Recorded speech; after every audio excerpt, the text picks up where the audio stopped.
stop him cold before he tossed it in Lost and Found. His name was Daryl Keene, 32, paramedic on the rural night unit that parked near the station between calls. He had clocked out late and planned to drive home for eggs and sleep, nothing heavier than traffic and weather. The ring was small, silver, scuffed, with 4 letters etched inside that did not match any brand he recognized.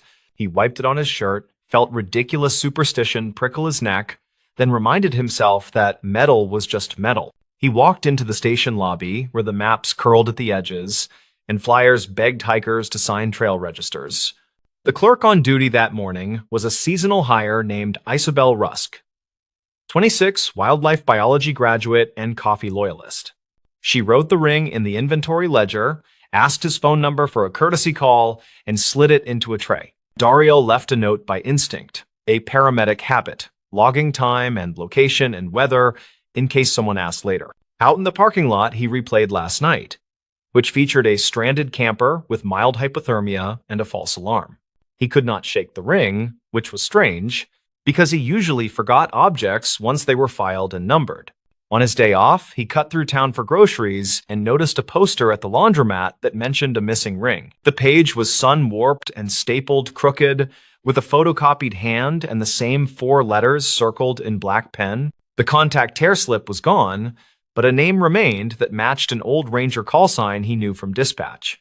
He remembered hearing it during training, tucked into an anecdote about a search several winters before he joined the unit. Back at his apartment, he opened a plastic tote where he kept spiral notebooks filled with patient notes and road observations. He used them to steady his head when night shifts stacked up and details blurred into one long siren-haunted ribbon. He flipped through a winter notebook and found an entry about a storm closure at the North Ridge trailhead near mile marker. There was a scribble about a reported vehicle in the lot after midnight, and a reference to archived calls marked cold case.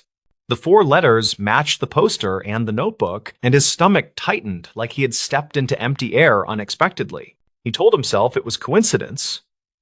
Then he looked again at the handwriting and knew he would not sleep without checking. He drove to the station and asked for Isabel, who had just come off trail crew support and smelled faintly like pine cleaner.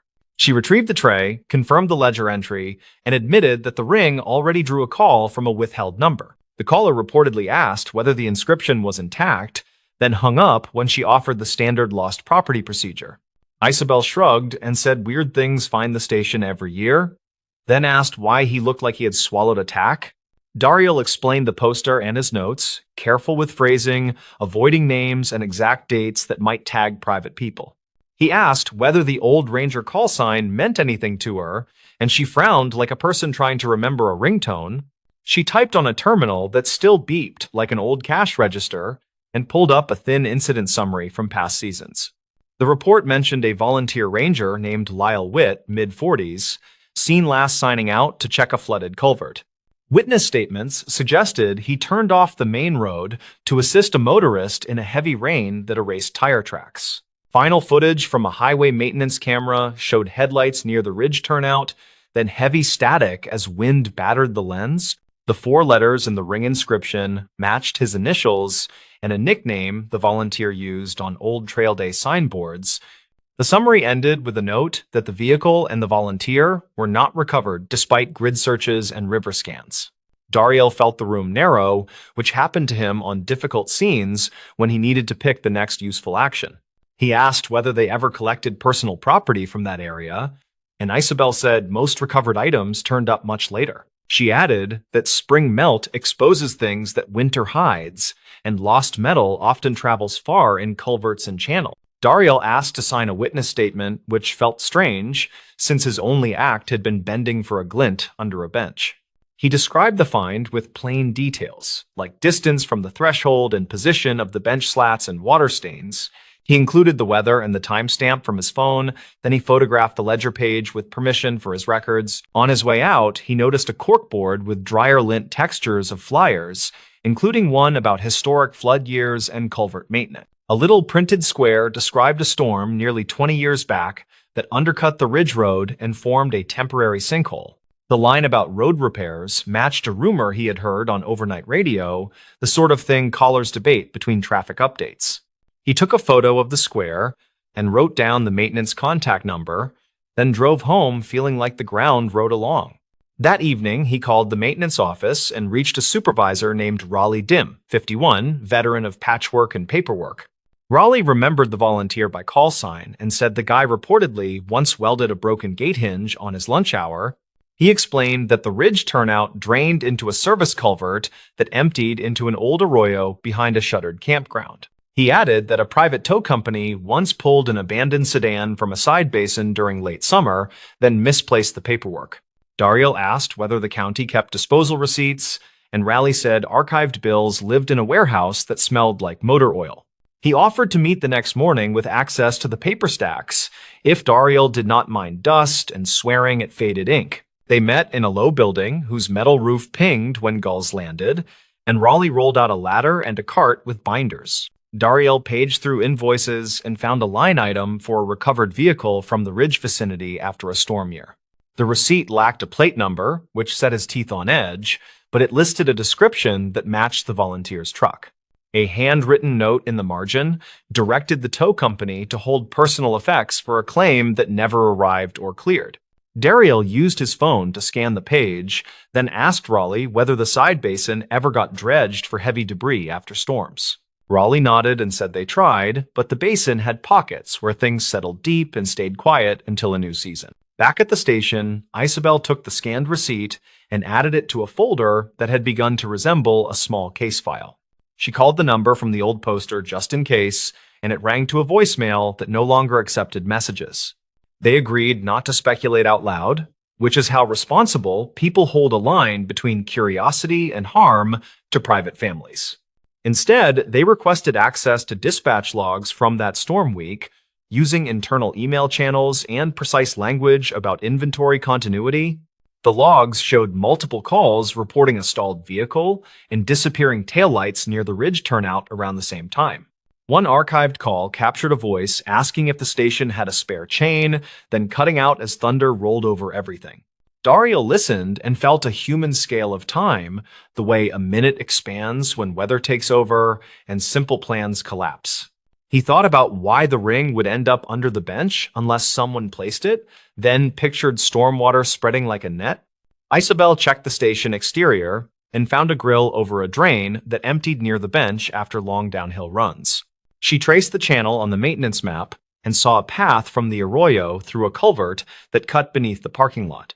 It sounded improbable at first, then they considered how small objects ride water differently than larger debris during heavy flow. A ring could slip past grates like a coin tossed to luck, then settle where turbulence died and janitors swept after hours. They walked the route during daylight and marked scuff lines from past flows, following pebbles like breadcrumbs to the station edge. At a low grate, they found a snag of twigs and a strip of cloth that might be from a work shirt pocket. Isabel bagged the cloth and labeled it for possible testing, though neither expected much, and both respected quiet possibilities. They logged locations and took photos from eye level and boot level, then stored everything in the folder that felt heavier daily. That night, a withheld number called the station again and left a message that asked whether the initials were still visible. The voice sounded older and careful, and the caller reportedly asked about stainless versus silver, then thanked someone who had not answered.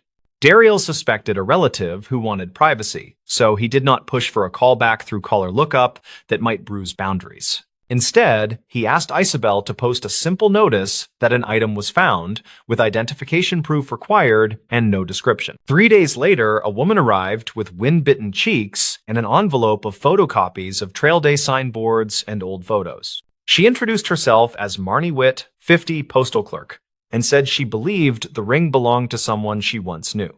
She produced a photocopy of a volunteer roster with initial marks that matched the inscription style and the spacing between letters. She also brought a scanned image of a birthday photo reportedly taken at the station picnic where the ring first appeared on a hand.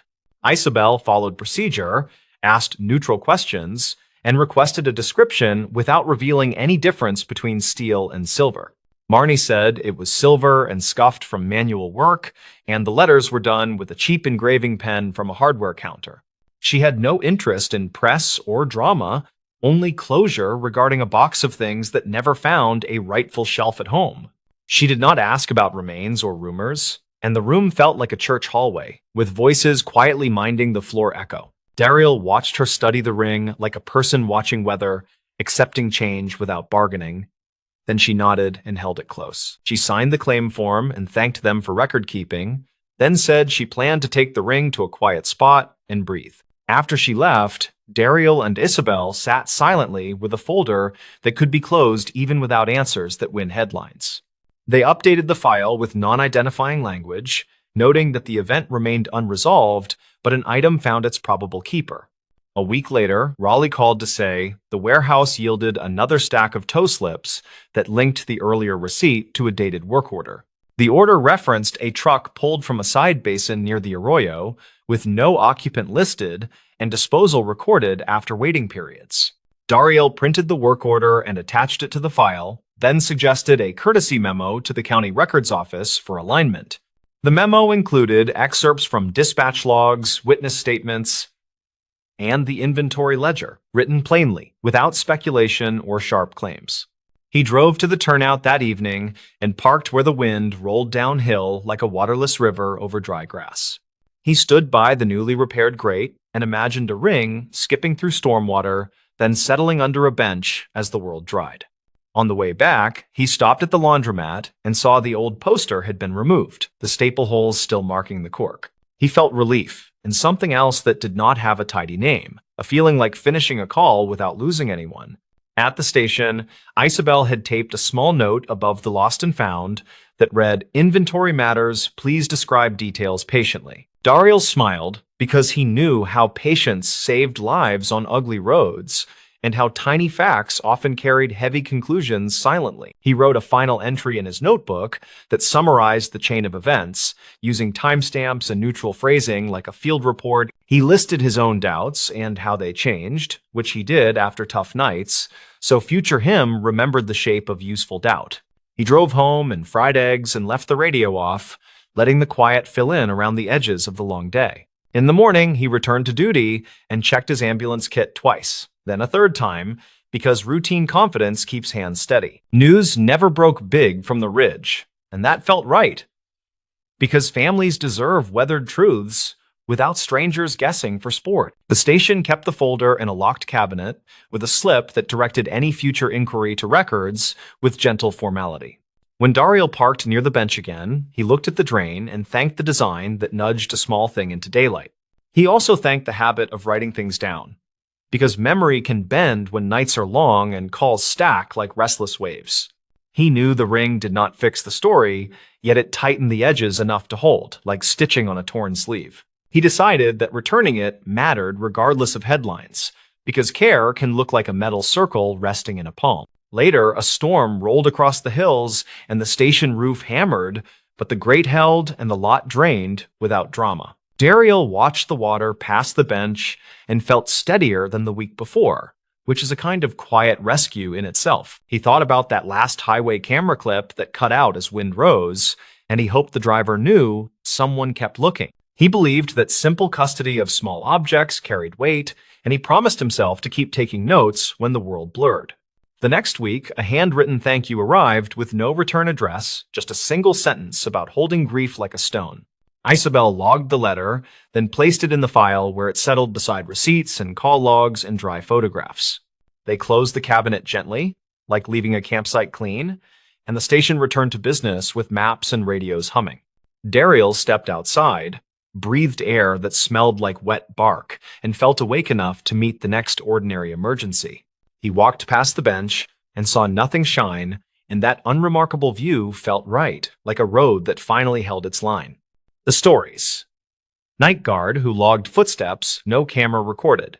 The guard wrote down 8 distinct bouts of footsteps inside an empty building, and the cameras showed nothing all night.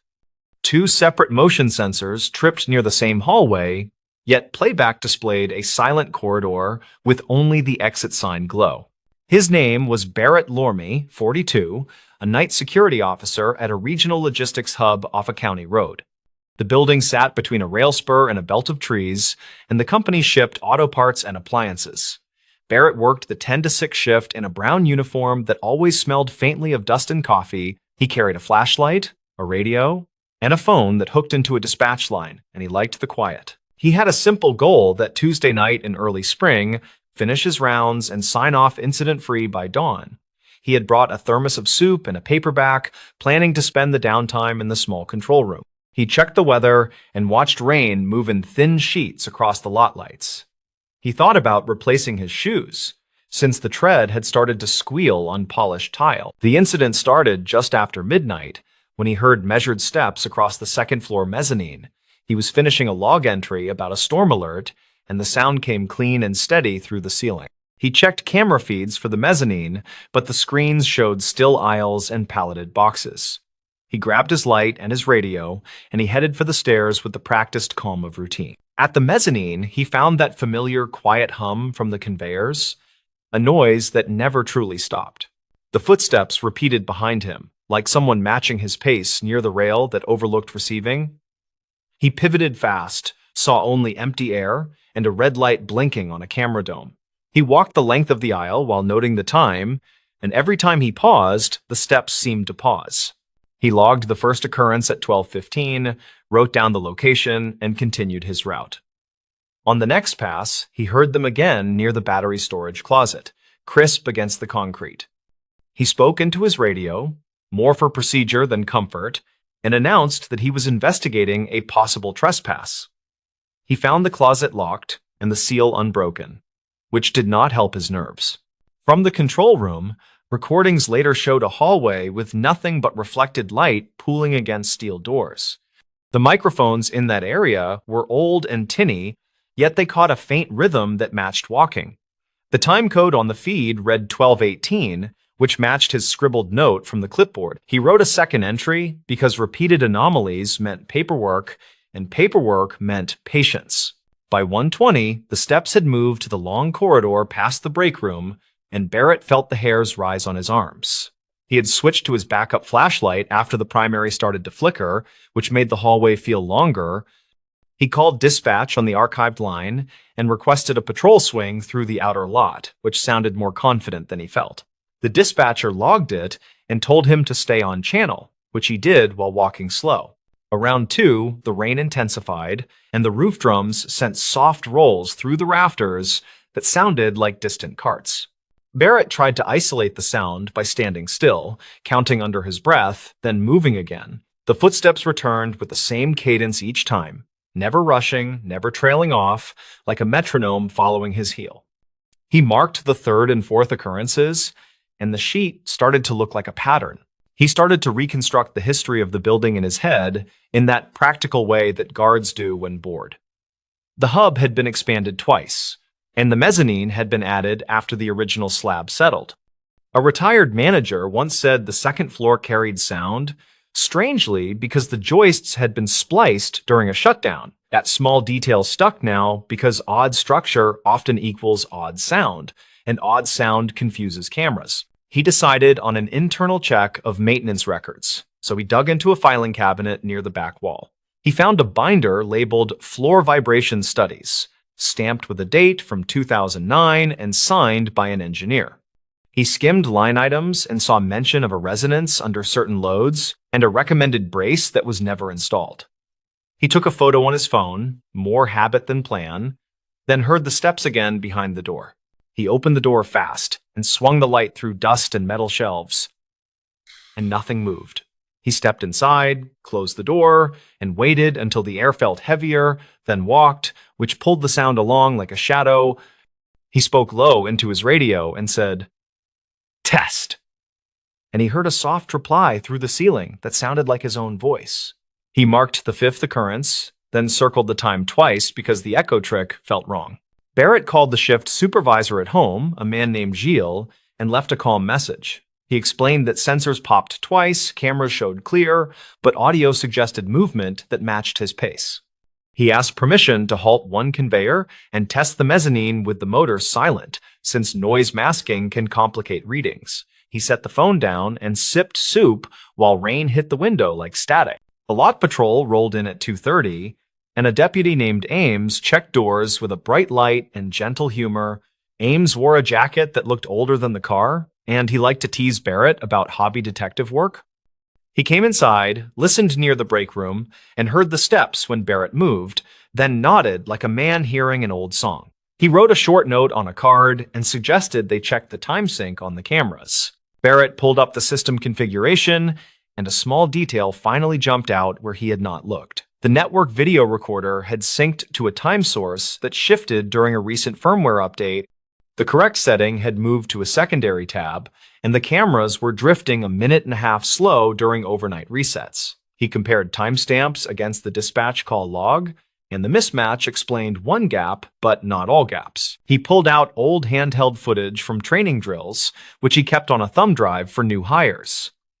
A clip from 2019 showed a tour up the same staircase on a quiet Sunday night. The trainer had mentioned that the mezzanine acted like a drum when a person moved near the expansion joint.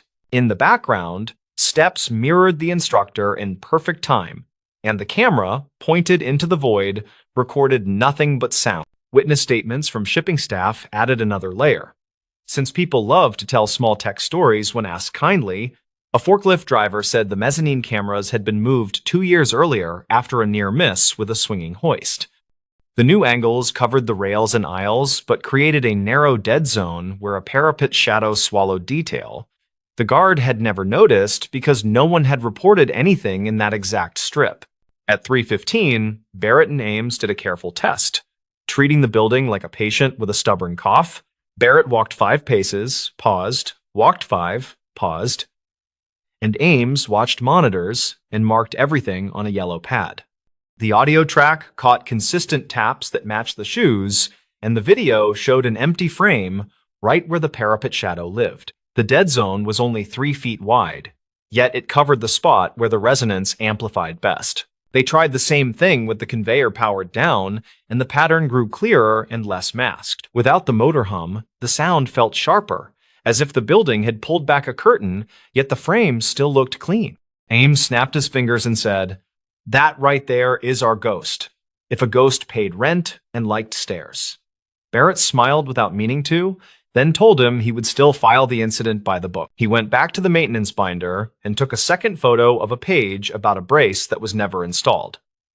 The engineer had recommended a crossmember at the joint to dampen a known frequency that matched walking strides. In one margin, someone had written a note about budget carryover that probably killed the fix with a shrug. He put that in his notes with a plain line that said, "Brace never added, resonance persists during light traffic." The 6th occurrence came while he wrote that sentence, like the building wanted to underline the point. He recorded the time, then cross-checked it against the corrected system time on the recorder, and they finally aligned. He realized the worst part was not the sound, but the way uncertainty stretched time during long nights. He spoke aloud to the empty hallway and said, "That is enough now," which felt silly but oddly steadying. He kept investigating because good habits make future nights easier, which matters more than a single scare. He printed the camera layout and traced the dead zone with a highlighter, then labeled each motion sensor with its field of view. He checked battery dates because a dying sensor can behave like a jumpy cat, and both batteries were fresh from last month. He called the day supervisor and left a second message with a tighter summary. The 7th and 8th occurrences happened as a pair near 4, right when shift change trucks started rumbling past the fence line. The steps matched his route exactly. Yet the sound slid forward and backward based on where he stood near the rail. He pictured the mezzanine as a guitar body that needed a finger pressed lightly on a string to quiet a note. He thought about the brace again, and he made a final note that felt like an instruction. When Gilles called back just before 5, Barrett kept his tone normal and direct. Gilles asked if he needed an officer to sit inside until the sun came up, and Barrett said they were fine now. He explained the misaligned timestamps and the dead zone shadow and the resonance sheet that read like a forgotten to-do. Gilles sighed, then said to write it clean and attach the photos to the morning inbox. Barrett did that line by line, treating the log as a small map for the next person. He wrote that witnesses heard the sound during training in 2019 and that maintenance had never added the brace.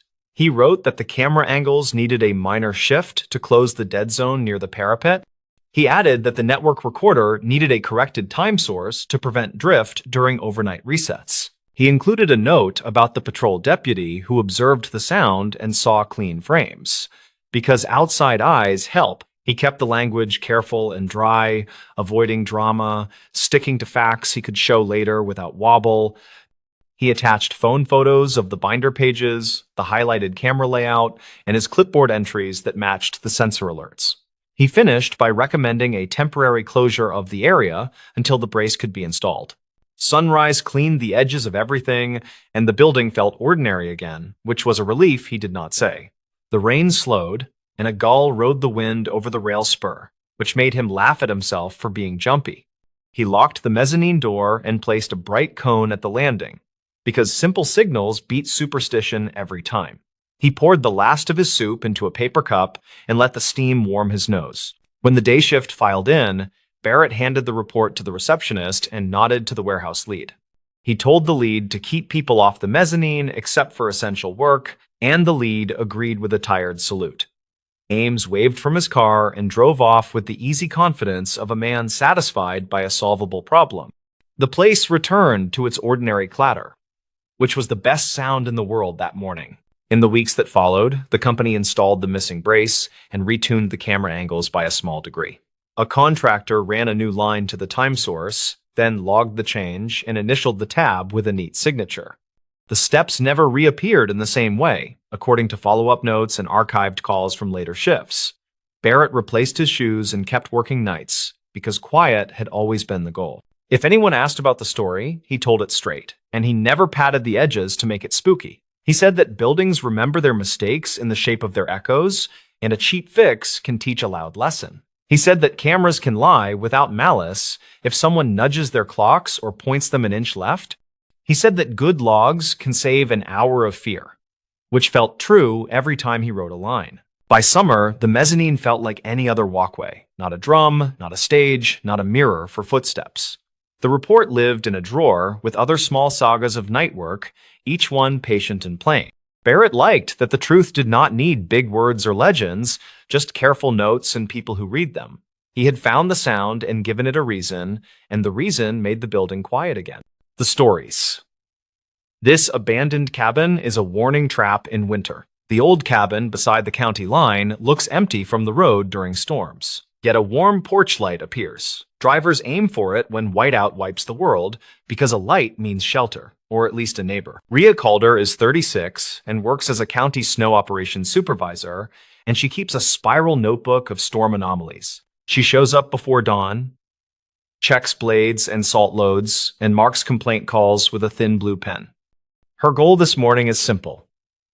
Get the ridge plowed before the school runs, then swing by a trouble spot. The spot is a bend near an abandoned mining cabin, where people keep calling for help when the sky goes white. The incident that changes her plan starts with 2 archived calls that ping the same mile marker and both mention the same porch light.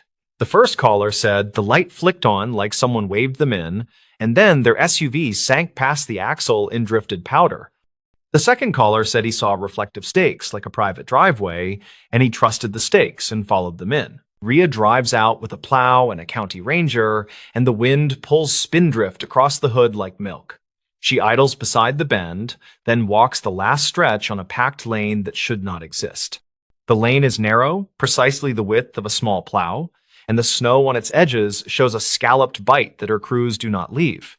She studies the porch light, which is wired to a salvaged marine battery and a hockey puck-sized solar panel. The cabin window is boarded, yet bare footprints cross the porch, and the snow on the mat is tamped smooth with a boot heel. A battery radio inside clicks on and off on weather band, then goes silent like a timer has died. A tow truck appears before Rhea can call the last caller back, and the driver waves from a bright red cab. He introduces himself as Tully Grange, and he says he just happened to be nearby, which is unlikely on a weekday morning before the bus runs.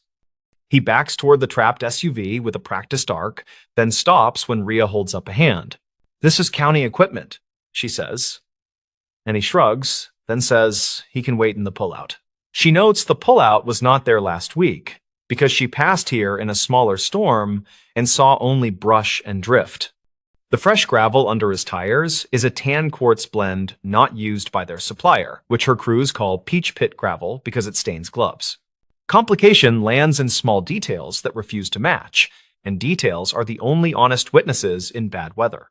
The reflective stakes near the porch are county colors, yet the plastic sleeves are slightly glossy, which means hardware store knockoffs. The stake spacing mirrors a county driveway template, yet the end flare is reversed, which a training manual would not allow. She opens her spiral and writes the count of stakes and the order of colors, then photographs each with her phone.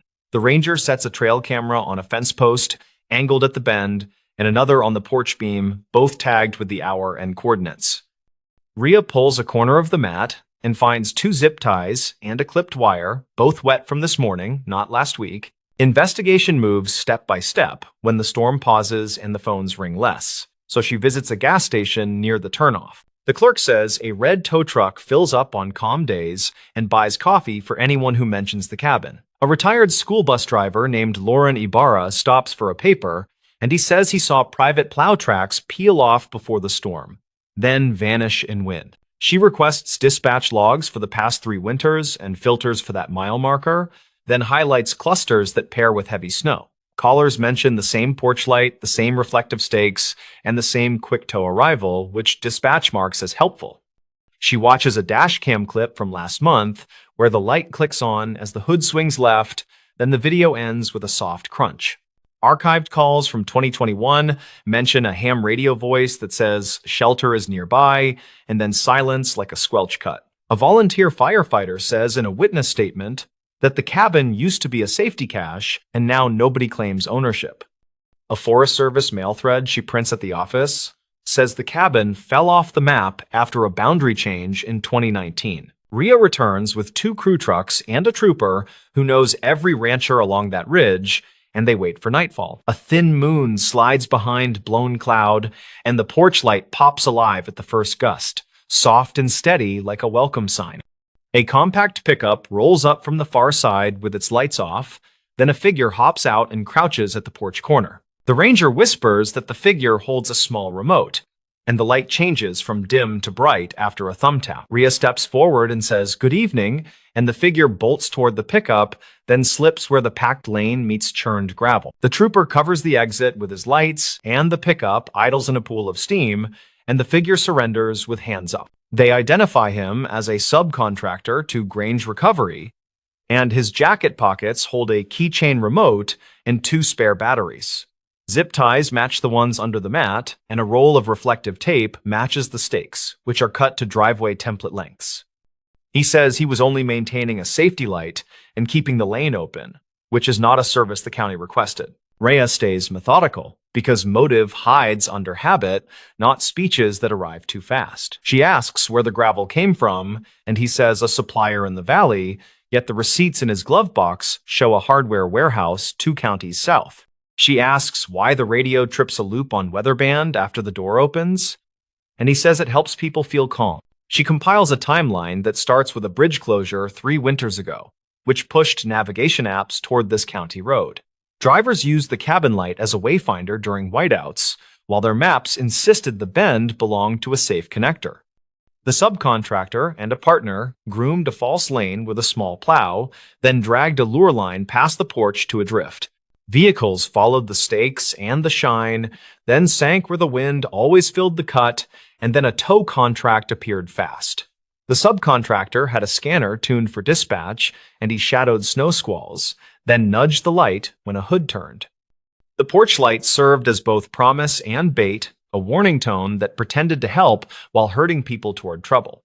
The twist clicks when Rhea notices something everyone else ignored, because details are stubborn and patient when money moves. The stakes used county colors, yet the white stripe appears cream at dusk, which happens when old tape yellows in cold. The county only switched to that tape after a backorder last spring, yet the stakes showed last winter, which means someone copied and refreshed. She pulls a photo from the first cluster of calls and zooms on a stake that leans at a slant near a spruce. A boot print sits at the base with a split heel pattern, and the subcontractor wears the same make, which the trooper confirms. The peach pit gravel under the pullout matches bags stacked in the pickup bed, stamped with a store brand not used locally. They bring in Tully Grange on a quiet afternoon, and he arrives calm, carrying a thermos with a sticker from a drag racing track. He says he never told anyone to follow that light, and he is right in the narrow way salesmen are right. He made sure the light stayed visible from the highway, and he made sure the false lane looked exactly like a private driveway. Rhea uses her spiral notes and dispatch timestamps and the dashcam clip to assemble a proof that a prosecutor can lift. The proof is plain. The lane grooming aligns with tow arrivals, and the light remote explains the synchronized porch glow. The radio loop satisfies a claim of safety service, yet the loop trips only when a door opens after a driver commits. Witnesses give short statements.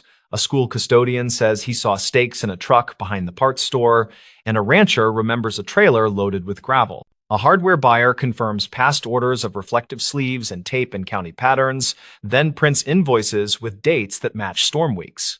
The trail camera video shows the subcontractor stepping off distances with a tape measure, then pressing reflectors into drifted banks. The county files charges on false markings and a long list of fraud-related counts, and the state adds a charge tied to interference. Rhea builds a corrective plan with simple steps: remove the stakes, angle the porch light away from the bend, and post clear closure boards. She requests new advance signs that warn of no outlet during storms, and the road team builds a berm past the bend. In spring, she visits the cabin in daylight when the stream runs high and the spruce throws a clean shadow. The boards are still up, and the marine battery sits in a crate with a tag that says evidence in blocky marker.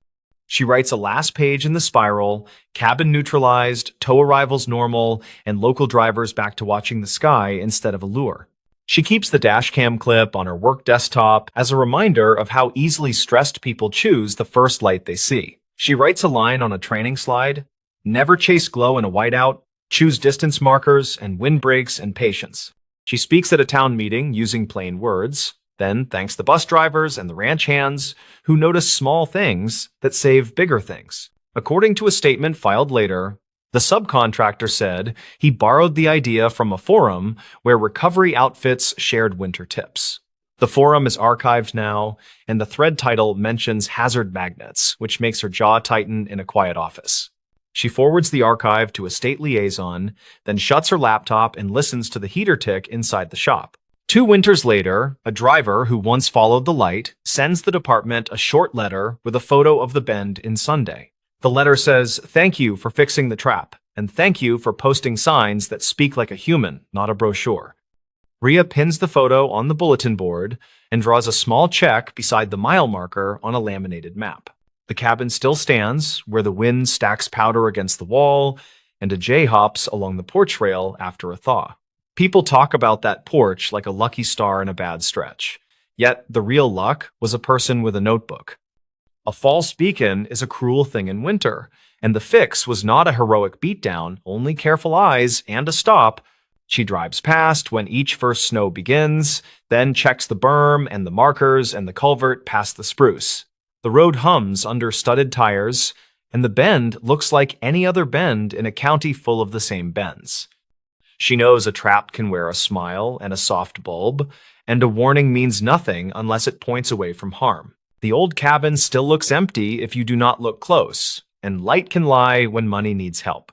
Rhea prefers the dull honesty of a reflector that never blinks, and a berm that refuses to pretend it is a road. She closes her spiral at the end of each shift and treats winter like a puzzle that pays back the patient mind. The stories.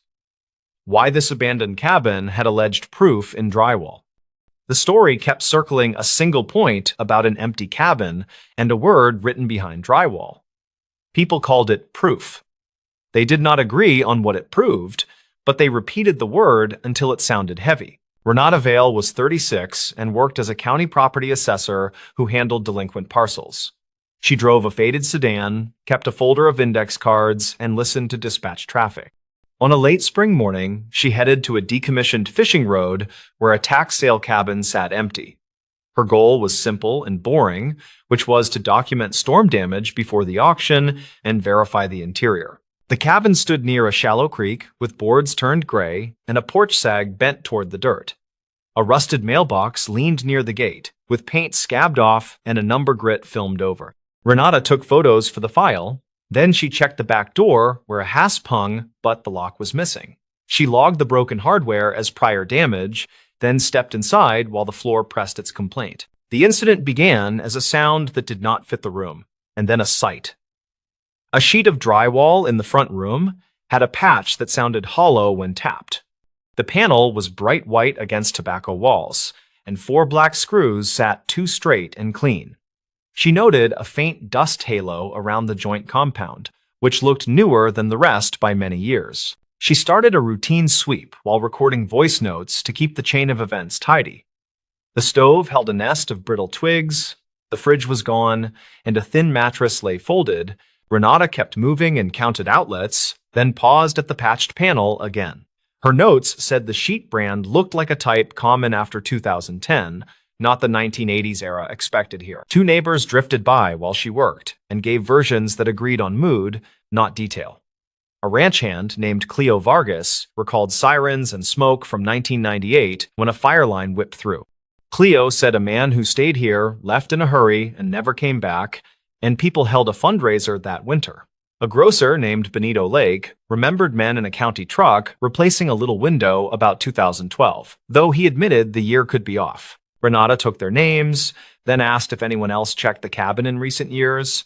Cleo said an insurance adjuster came by after a windstorm, and Cleo believed the woman filed a report and sealed the door. Benito said a teenager broke in 2 summers later, then a deputy taped a notice and told kids to stay away. Renata wrote both recollections as witness statements with the usual caveats about memory. She returned to the panel and looked for a reason a patch would be that clean inside this neglected shell. The screws were square drive, which was common for newer fasteners, and the spacing suggested a single small repair. The joint compound had been sanded poorly and left a telltale crescent above the seam. She ran a small flashlight along the edge and found a hair-thin line that was not paint.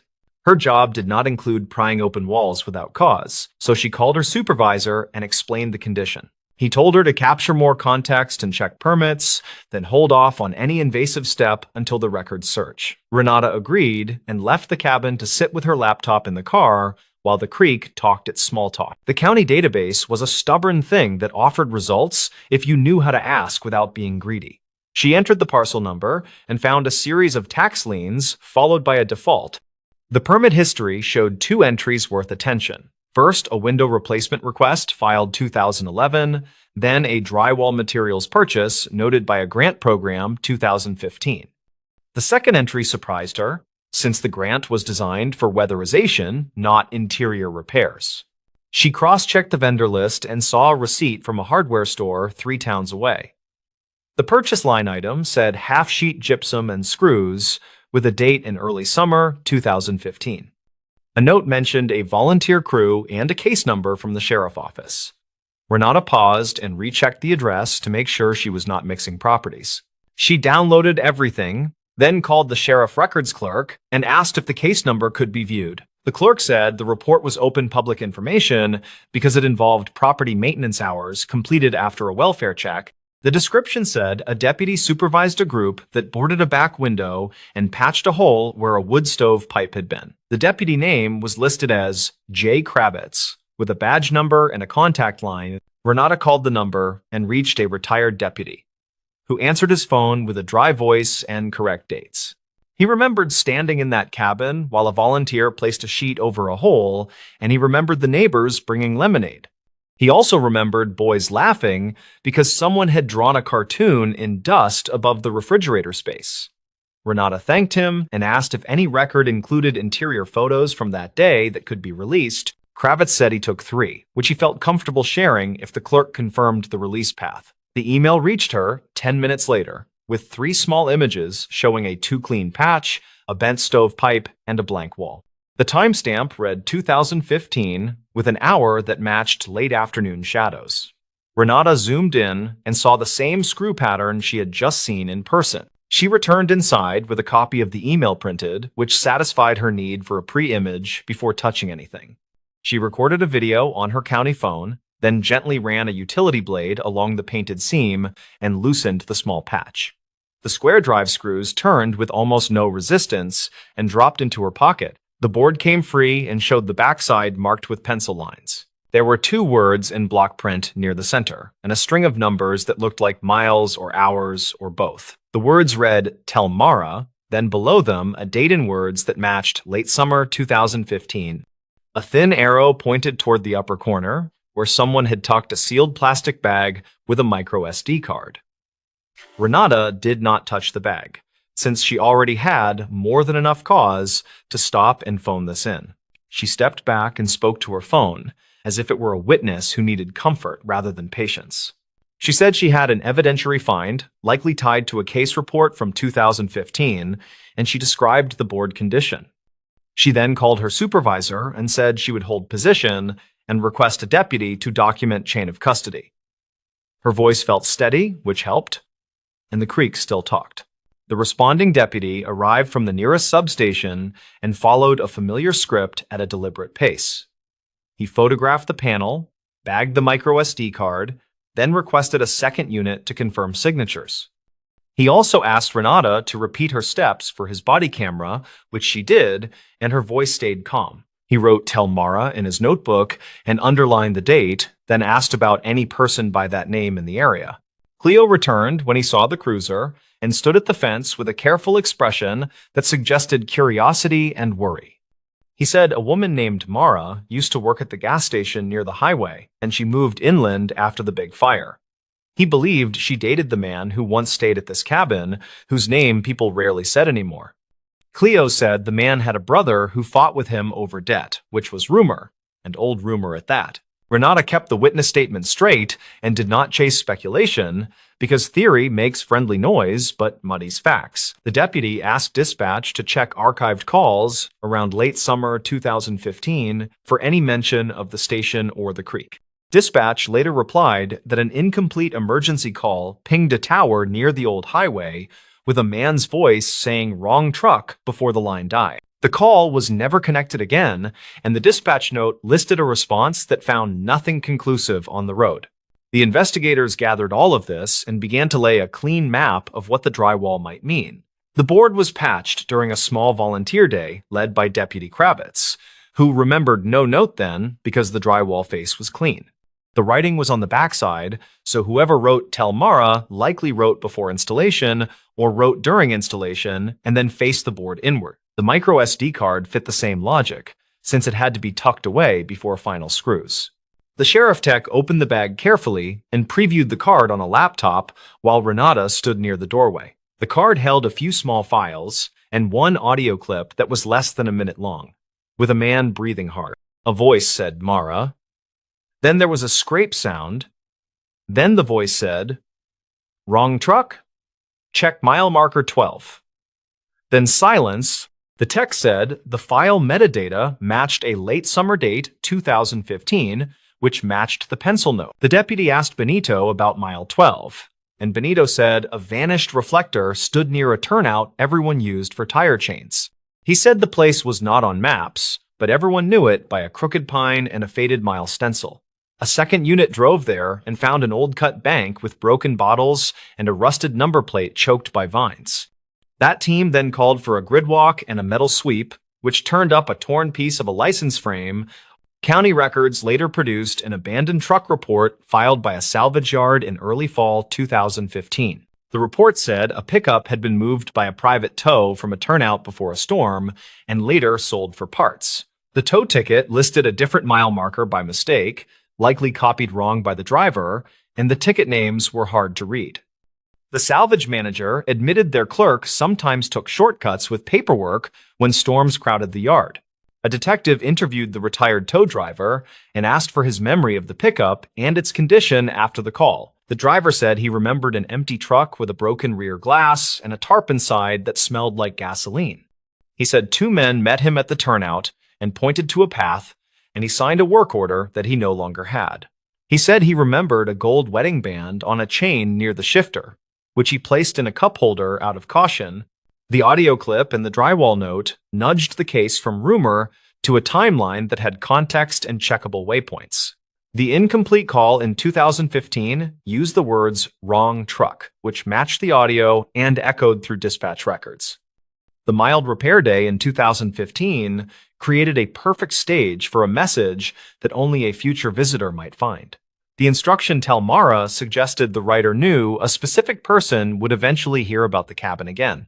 Renata learned that temp crews sometimes used whatever board they had in the truck, which could explain the face-inward mistake. A volunteer might have grabbed a sheet with a pencil note from the stack without thinking, then installed it with the note hidden. Another possibility was that the writer meant to hide the message, assuming a person who cared would eventually come prying. Both options fit the facts, and neither required creative leaps that could not be defended in a report. A second pass through the micro SD card revealed a photo of a dashboard with a gas station logo seen through the windshield. The date stamp matched the summer of 2015, and the triangle logo was the old brand used before a sale. Benito confirmed that the station repainted their canopy that autumn, which inadvertently confirmed the window of time. The detail felt small and almost petty, yet it anchored the sequence to a real week. The detective contacted the station owner, who produced archived night logs showing a purchase by a prepaid card at 11:42. A print from the receipt showed a pack of ice and a cheap burner phone that matched the model seen in the photo. The clerk on duty had long since moved, though a manager remembered a man who returned twice that night to borrow tape. He said he thought the man looked scraped up, and he remembered a truck with a blue fender and a white tailgate. A family member of the man who stayed at the cabin identified the voice on the audio as a high likelihood match.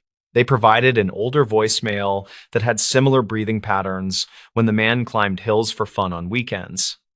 The sheriff office sent both clips to a regional lab, which returned a cautious report that said the two voices were likely related. The lab kept the language safe, which made sense, because certainty in audio work is often impossible.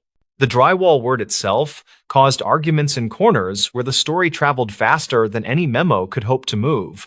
People liked the part where the house was silent for years while a small message waited for a careful hand. Some said the word proof made sense because the voice was clearly him, and because the date matched the summer when he vanished. Others said proof is for courtrooms and journals, and this was only a lead until tested.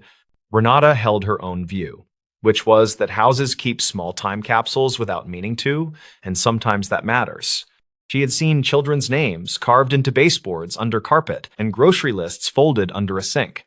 She had also seen unsafe wiring stuffed into a cereal box and tucked inside a wall, and the box told its own story. People leave messages wherever they can, hoping someone decent will listen someday when it counts. The case shifted again when a trail crew found a piece of a phone shell near mile marker 11 during a separate survey. The shell matched the burner model bought that night, and nearby crews found a patch of old stain on the soil. A lab swab reported that the residue was fuel, which was consistent with the tow driver memory of gasoline smell in the truck.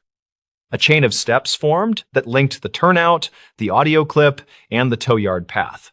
Mara was located by a social worker who knew 3 different last names for her from utility records. She met with investigators in a room that smelled like coffee, that had been reheated many times and left to think. She said she had not heard from him since that summer, and she cried in a way that was lightless but dry. When told about the drywall note, she put her head down and whispered that he tried to fix things and always left notes. She agreed to listen to the clip, then nodded and said the words were his when he felt cornered by debt and fear. She said wrong truck made sense because his brother drove a similar model and people mixed them up when angry. She said mile 12 meant the turnout where they used to watch road crews because he loved slow machines more than sleep. She asked if the word proof meant she could stop imagining him as a ghost in every passing pickup. The detective did not promise anything, which was the right call, and said the message mattered more than rumor. Mara said that was good enough for now, and asked if she could visit the cabin to see the panel with her own eyes. Renata met her there with Cleo and Benito nearby, and they all stood quiet while the creek kept talking. Mara touched the pencil words like a fingertip prayer, then laughed once, small and sudden, because the handwriting was his. The county eventually sold the parcel to a quiet bidder who planned to reclaim lumber and leave the footprint for a garden. Before the sale, the sheriff office returned the panel to the property with a sealed sleeve that covered the message. A small plaque nailed to a beam recorded the date in words and the name of the deputy who first supervised repairs. It did not use the word proof, which felt right because the wall was more than a verdict. Reporters asked Renata if she believed the drywall solved anything that mattered, and she answered with careful honesty and patience. She said it solved whether the cabin hid a message, and it offered a direction for facts to continue breathing. She said the board changed a rumor cloud into a line of checkable points that connected people who had waited years. She also said that what you call proof depends on the room you are standing in and the weight on your heart. The story kept circulating, and people kept walking that turnout and counting the faded stencils with respect and quiet. They looked for signs that someone had tried to speak in a tight corner and had chosen an odd messenger. They bent close to drywall, then stepped back and saw a small room that finally felt less like a tomb. They understood that time can hide a message, and sometimes the wall just needs a steady hand and a simple blade. When Renata thinks about the cabin now, she remembers the hush when the board came free and the pencil marks appeared. She remembers Cleo and Benito telling careful pieces and retired Deputy Kravitz recalling lemonade in a little paper cup. She remembers that proof is a rough word for a gentle thing, which is a voice asking someone to tell a person named Mara. She believes the house did what houses sometimes do, which is hold a note until the right listener finally arrives. The stories. Never follow hazard markers from that highway turnout. The warning was simple and unglamorous, according to incident notes kept by the county office. The markers near the turnout reportedly changed positions overnight. Calder Ruiz was 42, and he worked as a traffic sign technician who logged odd reports. He drove a white service pickup, carried a clipboard, and kept a cheap digital recorder for quick notes. He had a plain goal that morning, which was to verify a complaint about missing reflectors. He planned to check mile marker signs, take a few photos, and head back before lunch to file a routine update. The highway ran through scrub hills and freight yards, with a turnout used by truckers and roadside vendors. The spot felt unremarkable, except for a slanted ditch and a concrete culvert with a narrow access grate. A vendor named Orla Finn had filed the first report 2 weeks prior, according to archived calls. She sold tamales from a van, and she told the dispatcher that reflective markers appeared one morning where none had been. She said the markers led not along the shoulder, but down toward the culvert. She also added that her friend nearly drove into the ditch after following the line at dawn. Calder treated such claims with patience, and he had learned that small rumors often hid simple maintenance errors. He expected some prank with stolen cones or a set of survey flags placed by a contractor in a hurry. The turnout was quiet when he parked, and the wind pushed grit against his boots in little waves. He saw the usual chevron sign, the battered guardrail, and 2 cracked plastic markers leaning near a pothole. He walked the shoulder and took photos, counting faded hash marks and a torn strip of reflective tape. He spoke 3 short notes into his recorder. Then he crouched to examine a set of fresh adhesive pads near the grate. He found a footprint pressed into the powdery dirt between the road and the ditch. The heel had a square pattern, and the toe area looked scuffed sideways as if someone shifted quickly while lifting weight. He looked back toward the vendor spot and saw Orla's van roll in behind him with a sputter. She waved from the window, and he waved back. Then she parked and stepped out with a thermos and a paper cup. "You picked a windy day?" she said with a quick smile. "Something new happened last night. It moved again." Calder kept his tone casual, because people shared more when no one made a big show of expertise. He asked what she meant, and she pointed to a row of small reflective buttons arranged along the gravel like breadcrumbs. He followed the dot pattern with his eyes and saw how it led down the gentle slope. The dots curved right, skirted the drain opening, and ended near the culvert mouth where the grate sat partly ajar. He took more photos and a measurement. Then he pulled a glove and tested the grate with a light tug. It shifted with the gritty squeal of old metal, and a faint smell of machine oil rose from the dark. Orla poured coffee and set it on his tailgate. Then she said she had a witness. A night guard from the freight yard told her he had seen a pickup here after midnight, and the guard thought it belonged to utilities. Calder asked if the guard gave a plate or description, and she nodded slowly while searching her phone. She had texted herself a note, which named a green pickup with a white magnetic sticker on the door. He logged that detail and thanked her. Then he walked the turnout again to find any scrap of packaging. Behind a clump of saltbush, he found a cardboard sleeve from reflective pavement dots with a partial supplier address. He called the number listed on the sleeve, and a receptionist confirmed the dots shipped last month to a paving subcontractor. The name matched a company that often handled minor patching, which made the dots less mysterious. He left a message for the subcontractor, then he returned to the grate and peered into the culvert. Air moved with a faint metallic whine, not from wind alone, and he heard a rhythmic clack like a tired fan. Near the grate hinge, he spotted a new bolt that did not match the others. It had a bright finish, and it sat barely finger-tight, which suggested someone opened the grate often since the last inspection. He checked his records on the tablet and found the culvert marked clean in early summer. He had signed that report himself, and there had been no mention of special hardware, which sharpened his attention now. A highway trooper pulled in as the wind picked up, and the patrol unit idled beside the vendor van. The trooper introduced himself as Officer Laird, and he said dispatch had pinged him after Orla's call. Calder appreciated troopers at scenes like this because traffic safety turned on small collaborations. He walked the trooper through the dots, the loose bolt, and the unknown pickup. Then he asked for a quick shoulder closure. With the shoulder blocked by the cruiser, he lifted the grate with a strap and set it aside slowly. The culvert was a rectangular tunnel of poured concrete, and the floor held shallow water moving with a steady push. The fan noise grew louder, and he traced it to a box set against the interior wall beyond the opening. It looked like a toolbox at first glance, but a closer look showed a compact pump with a battery and a timer. He crouched and read the timer label. Then he photographed the device and the wiring with the flash. The timer was set to activate before dawn, synchronized with the hour when visibility was worst for sleepy drivers. He followed the hose from the pump and found it terminated at a spray nozzle near the road edge. The nozzle aimed up toward the gravel where the dots were placed, and the residue felt slick on his fingertip. He checked the jug attached to the pump and read a chemical name he recognized from training. The substance was a water repellent that reduced surface friction, used properly on tools but dangerous on pavement. He took a steady breath and reviewed the scene in his head. Then he explained his working theory to the trooper.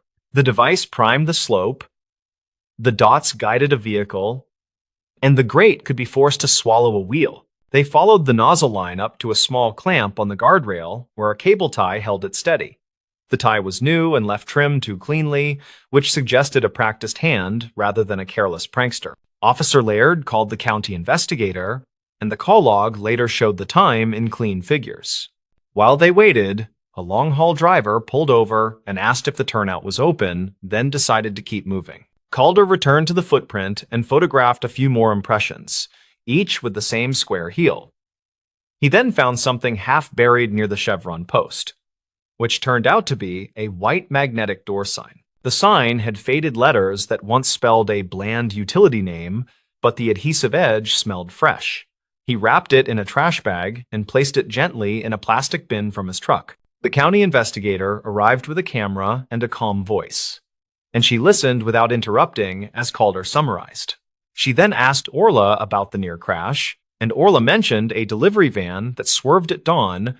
Orla said the driver never reported officially, but he left a voicemail on her phone with a quick apology. He had followed the reflectors into the slope, then jerked the wheel when the front tire slipped on the wet gravel. The investigator asked to hear the message, and she recorded the playback with her own device. She then called the freight yard and reached the night guard, who confirmed a green pickup arriving late and leaving quickly. Calder's message to the subcontractor finally got a return call, and the project manager sounded confused but cooperative. He said no crew had worked near the turnout that month, and he warned that their old magnetic signs were missing. The manager emailed a list of inventory that included reflective dots and a compact pump stolen from their yard. He also mentioned a former employee who had left angry messages after being let go for safety violations. The investigator requested the former employee's name for her notes, and the manager provided it along with a last known number. He then forwarded a statement from a foreman who claimed the ex-worker knew that turnout well. Calder reviewed his photos and realized the dot's position near the culvert matched a layout used in temporary lane closures. The spacing looked intentional, and the curve guided a driver toward the grate with deceptive precision. The investigator noticed another detail while kneeling near the new bolt that Calder had flagged earlier. She pointed out metallic dust on the ground and a tiny notch on the bolt head, which suggested frequent wrenching. They widened the search radius and found a stash buried under a stack of broken asphalt chunks. The stash included more reflectors, a small roll of white tape, and a bag of hose fittings in a sealed pouch. Officer Laird radioed for a property tech, and the investigator began a chain of custody log with brisk handwriting. She photographed each item where it lay, then bagged them and labeled the bags with location notes. Calder stepped back and considered the pump timer again, and he did a quick test under the investigator's supervision. He set the timer to 1 minute, and they watched a fine spray coat the gravel near the culvert mouth. The evidence lined up into an unlovely picture, which pointed toward deliberate confusion rather than roadside mischief. The dots provided a path, the spray reduced friction, and the grate hinge allowed a channel to swallow a tire. The investigator checked records for recent calls in the area, and she found 3 reported near misses over 2 weeks.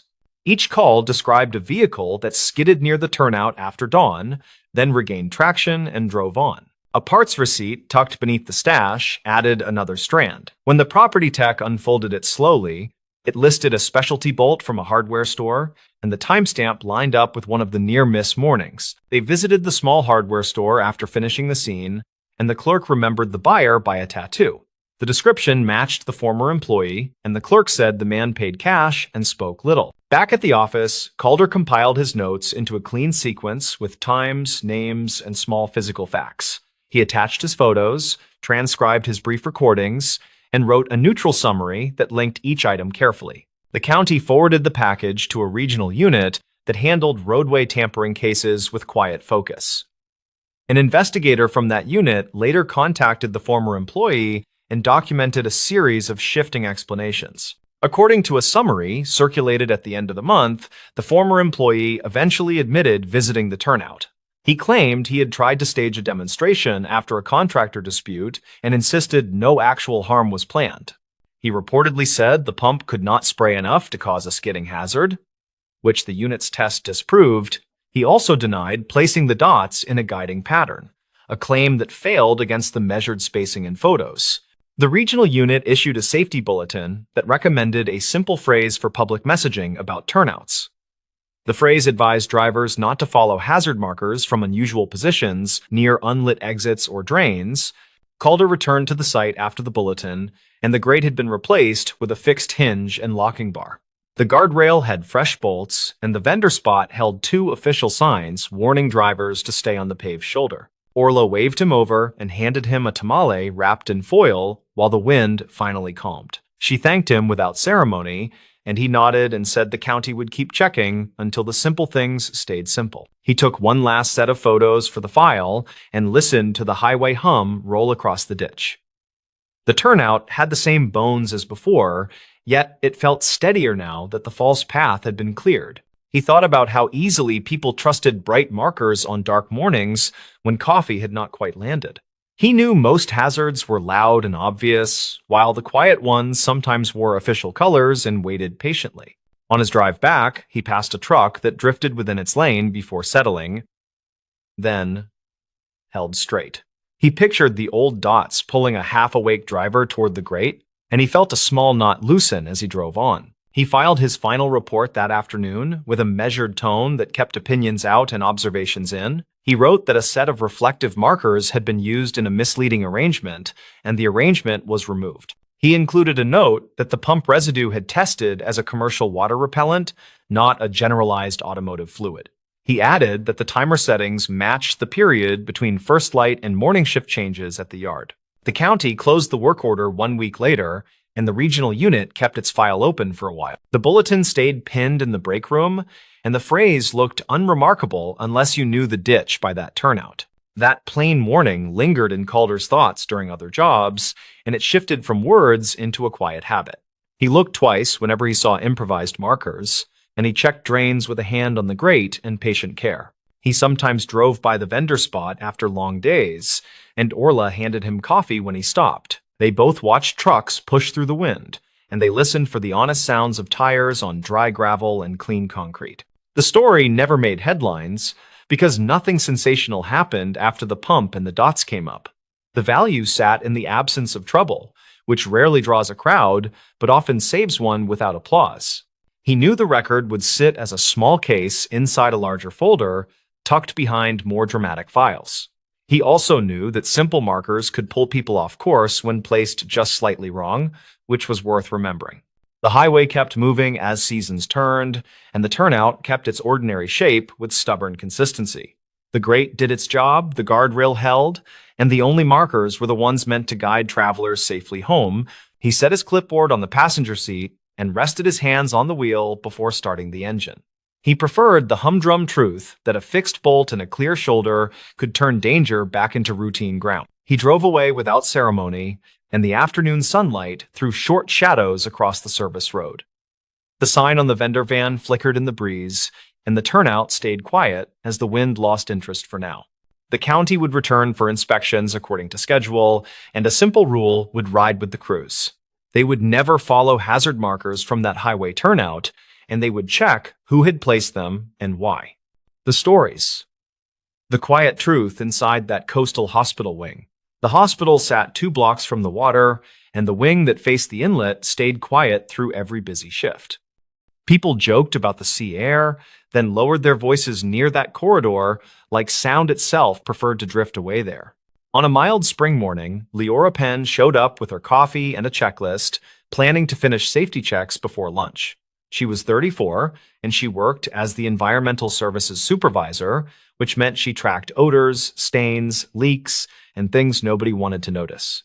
She liked simple goals, like swapping cracked casters on linen bins before anyone tripped while rushing a patient. The storm last week flooded a basement stairwell, and today she wanted to log the final moisture readings and close the work order. Everything else could wait until the afternoon. Her plans changed before the first break. A nurse from the cardiac floor stopped her by the supply elevator and asked a question that landed with a small cold wait. "Did you move a bed out of 12 East overnight?" the nurse asked, because that room looked freshly mopped and nobody had the call light plugged in. Leora said no, then walked the nurse back to 12 East.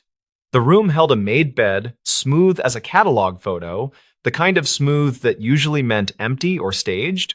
The call light cord curled like a quiet reminder, and the plug lay against clean tile.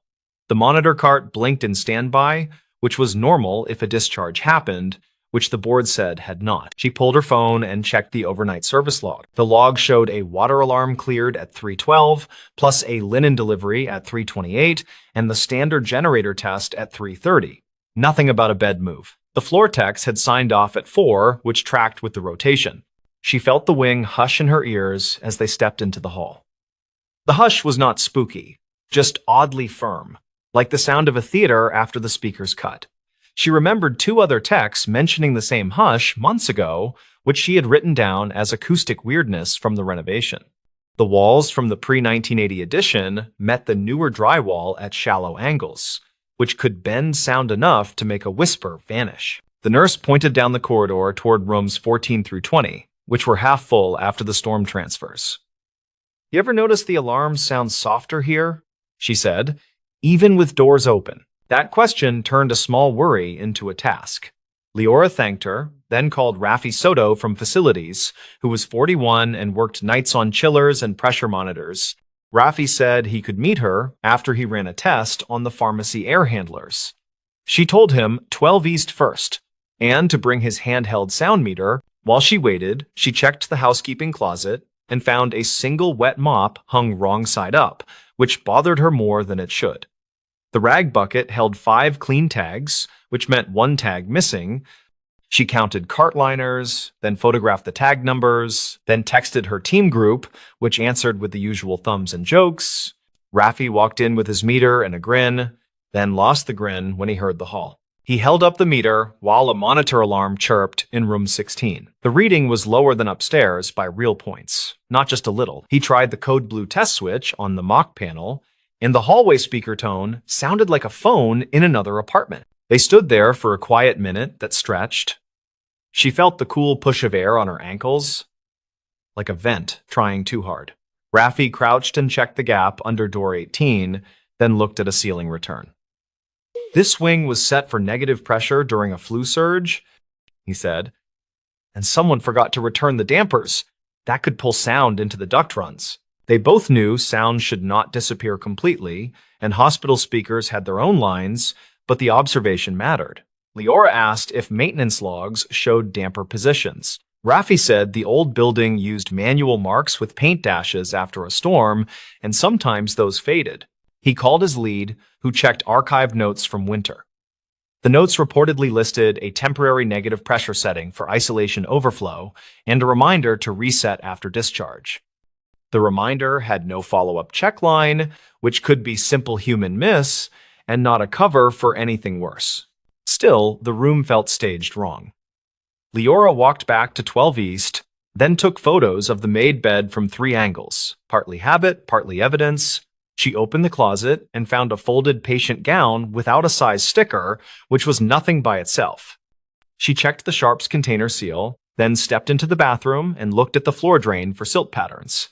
The ring looked clean in a way that suggested a recent rinse, not a final deep clean. She called central coverage and asked if a float nurse had swapped rooms overnight. The charge nurse checked dispatch logs for bed control and found a 1-minute call at 3:29 that dropped before anyone spoke, which felt like a butt dial or a cold finger hitting end. The caller ID showed the station handset in this wing. Leora went to the security office and asked for hallway footage. The officer on duty, a patient man named Colm Reyes, 37, pulled the clip from 3:15 to 4. They watched the split screens without commentary. At 3:17, a linen cart rolled in from the elevator without a staff badge visible. The cart moved slowly, with one wheel catching, which matched the caster she meant to swap today. At 3:19, the cart paused outside 12 East, then shifted, then kept moving toward the end of the hall. They watched for the badge reader hits that should flank every elevator entry on that floor. The system registered 1 badge at 3:14 from Raffi earlier, and 1 at 4 from a night nurse, and none for the cart.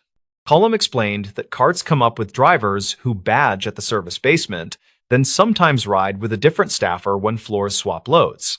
That could account for the missing badge, and also could not. They checked the service elevator camera and caught the same cart doors sliding open at 3:16. The elevator captured a slice of reflective plastic and the edge of a sleeve, no clear face, and the time overlay blinked because of the generator test. The overlay sync had drifted last week, which Colm was already fixing, which meant timestamps needed cross-checks against other clocks.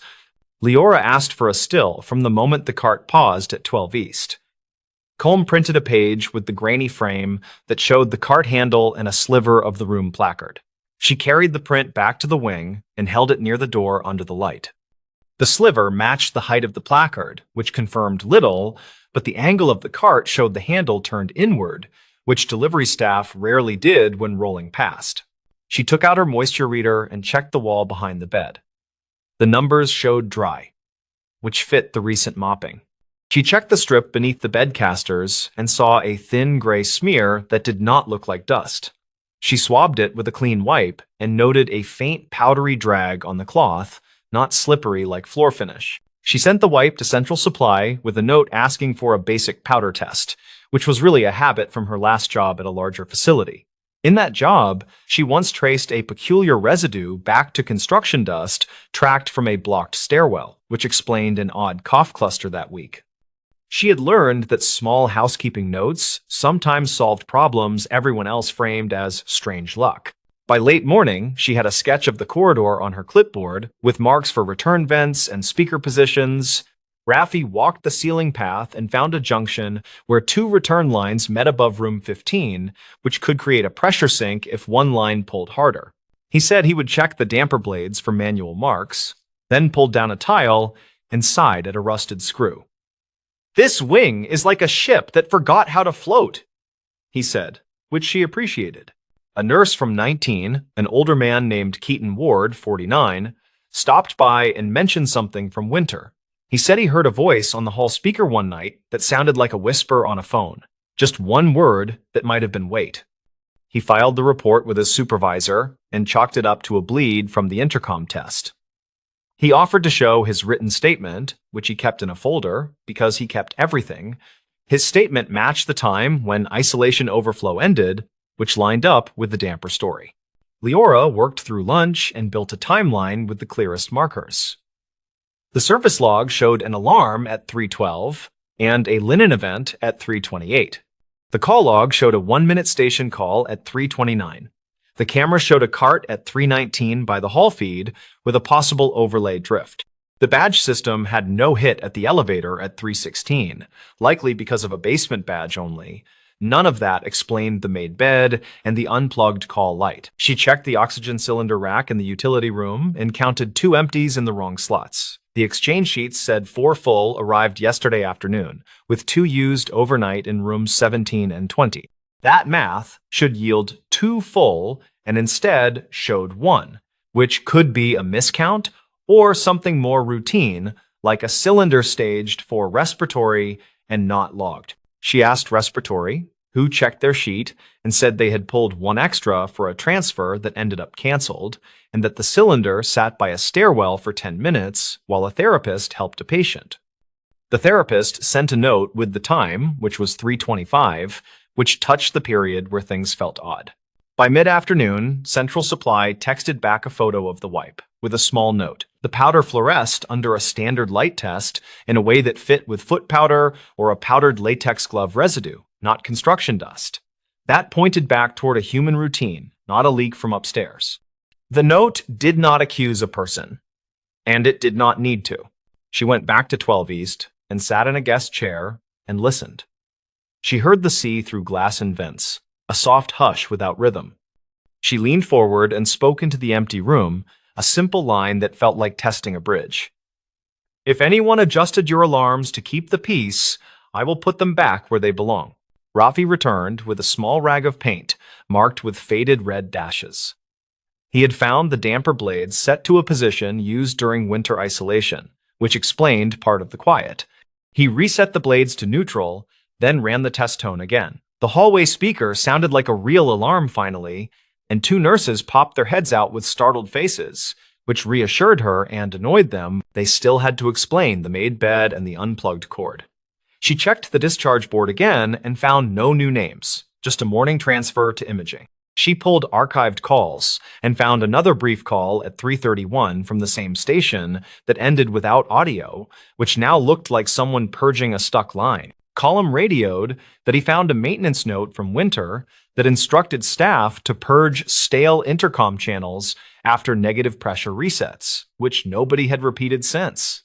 They called the linen contractor and asked about the overnight driver swap pattern. The contractor said his drivers usually wheel carts onto the elevator and ride to the target floor, but during generator tests, they sometimes stop 1 floor early and let a staffer guide the cart to avoid stopping between floors.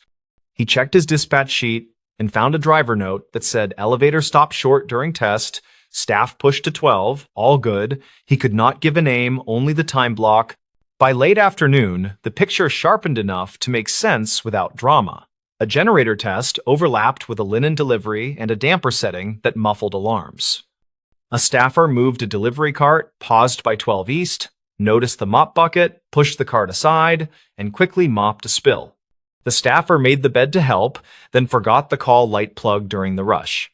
The unplugged cord did not match best practice, which would be fixed with a reminder, not a report that accused anyone. The part that still bothered her had to do with the oxygen cylinder timing and the extra pause by the stairwell. She asked Colm to pull stairwell footage if available, which he did, and showed a therapist propping the door while holding a cylinder with one arm and shepherding a patient with the other. The patient looked steady, which matched a canceled transport returning to bed. The moment accounted for the missing cylinder, which returned to the rack at 3:43. She closed her notebook and wrote an incident review in plain language. The review recommended returning dampers to neutral after surge events, verifying hallway speaker levels during generator tests, and making a fast rule about plugging call cords before remaking any bed. She added a line about how lavender air freshener should stay out of patient rooms because it could mask odors that indicate a problem. She always added that line, and sometimes it stuck. Before she left the wing, the nurse from earlier walked up with a small, tired smile. "So, not a haunting," she said. "Just a lot of people doing 3 jobs at once." Leora nodded and answered with the calm confidence of someone who had stared at too many messes that looked like mysteries. It is pretty much always the simple chain, she said, and sometimes the chain gets quiet enough that nobody notices the missing link. That evening, after the emails went out, she stood by the loading dock and watched the inlet. The tide came in without hurrying, and the gulls wrote slow lines across the air that nobody would ever read. The wing would sound normal tomorrow, which meant patients would hear every beep that mattered, and staff would hear every page that counted. The quiet truth had not been a ghost, or a cover, or a headline.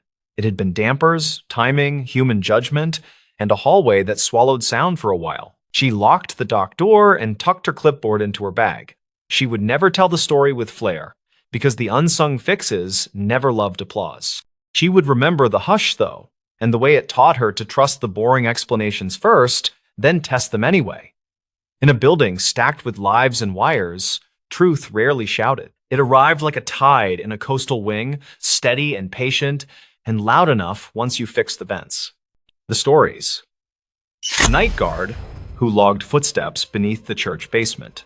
He logged the first footsteps at 2:14, then again at 3:05, and nothing about those times made sense. The basement lights stayed off, the motion sensor blinked idle green, yet something moved under the concrete where no hallway existed. The night guard was named Alaric Boone, age 54, a retired freight dispatcher who took quiet work after his divorce. He covered the overnight shift at a weathered church on a bluff, a place with a gym, a pantry, and a low stone basement. His simple goal for that Tuesday was making rounds, checking doors, keeping the coffee hot, and finishing a crossword before sunrise. During his second loop, he heard the first set, a faint two-beat rhythm under the boiler room, steady and human. He froze by the cinder block wall, his pencil lifted, and he realized he could feel the vibration through his shoes.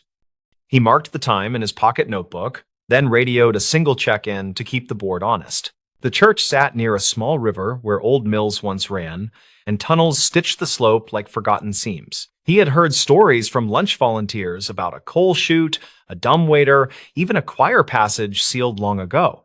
None of those old features mapped exactly to the boiler room, which sat on fresh concrete poured after a flood in 2005. Alaric finished the round and told himself it was heat pipes, which seemed reasonable, though the tempo was wrong. The boiler was off to save fuel, set to wait closer to dawn, and the thermostats showed a flat night. He waited near the fuse panel and heard it again, slow steps south to north, then quiet like someone listening. He walked upstairs and checked the parking lot, which held a single sedan from a choir tenor who worked late. Across the street, the antique shop was dark, its sign unlit, the display of rotary phones a grid of dust. The guard wrote the second time down, circled it, and added a question mark he would rather have avoided. He kept a clean log because writing straight helped his nerves. A trick learned dispatching trucks through winter storms. His notebook already listed door tests, flashlight levels, and notes about the food pantry deliveries with initials and counts. Now it held two odd entries about a place that should have been solid fill and reinforced slab. On Wednesday, he set a baseline, because the simplest first step is confirming the pattern before trying explanations. He arrived 10 minutes early, brewed coffee, and walked the perimeter before the staff left and the alarms armed. He chalked a thin line along the boiler room floor, just a mark to see if any hairline crack shifted. At 2:17, he felt the same two-beat rhythm. Heel, then toe, careful, like someone stepping between puddles. It moved toward the old pantry wall, paused, then returned, and he heard a small scrape, as if brushing stone. He checked the chalk line and found nothing disturbed, which frustrated him more than if he had found scuffs. He called the on-call contact listed as Pastor Lionel Cade, age 61, a spare-voiced man who rarely slept. The pastor answered and said the church once tied into a storm culvert and the city sealed it after floods. He added that the map might be wrong, since old projects drifted from paperwork when donations moved faster than permits. The footsteps returned at 3:11, and he recorded them by holding his phone against the wall, letting the mic listen. The audio picked up a rhythmic, bassy thump and a single metal tick, like a ring hitting a pipe. He labeled the file with the date and the time and sent it to himself because he backed up everything. On Thursday, he walked the block in the afternoon and spoke with Rhea Voss, age 47, the daytime custodian. She said a volunteer once mentioned a hatch under the choir risers, then shrugged and said that was before her time. She also said a city crew excavated near the alley last winter, chasing a water pressure loss on the block. He pulled the Public Works hotline and asked for archived lines, using calm words and the steady cadence that gets patience. The operator routed him to records, where an email arrived with basic utility diagrams marked revised after 2005. The drawing placed a retired branch running 30 feet under the church, labeled Service Abandoned with a faint dotted spur. He printed the map and folded it into his pocket, then took his shift with a small knot riding his stomach. That night, the sound came earlier, 1:59, and closer to the North Foundation, which meant a path existed. He pressed his ear to the block, ignored the smell of dust and fuel oil, and heard soft breathing between steps. He decided to compare his notes against external clocks, a habit from dispatch that filtered coincidence from signal with patience. He checked transit schedules and found a freight delivery to the antique shop at midnight every other day, closed route. He marked those days with a triangle in the margin, then noticed the footsteps fell hours after the truck departed. On Friday, he asked the food pantry director, a patient woman named Mavis Alcott, age 50, whether someone used the basement. She said the pantry closed at 6 and the keys were tracked. Then she looked worried and asked if something happened. He told her he heard odd noise, nothing dangerous yet, and he would keep her informed before calling the police. He reached out to a friend who knew Boots by tread, a park ranger named Pietro Licari, age 42. Pietro listened to the phone recording and said the spacing suggested a careful adult, not a kid, likely carrying weight.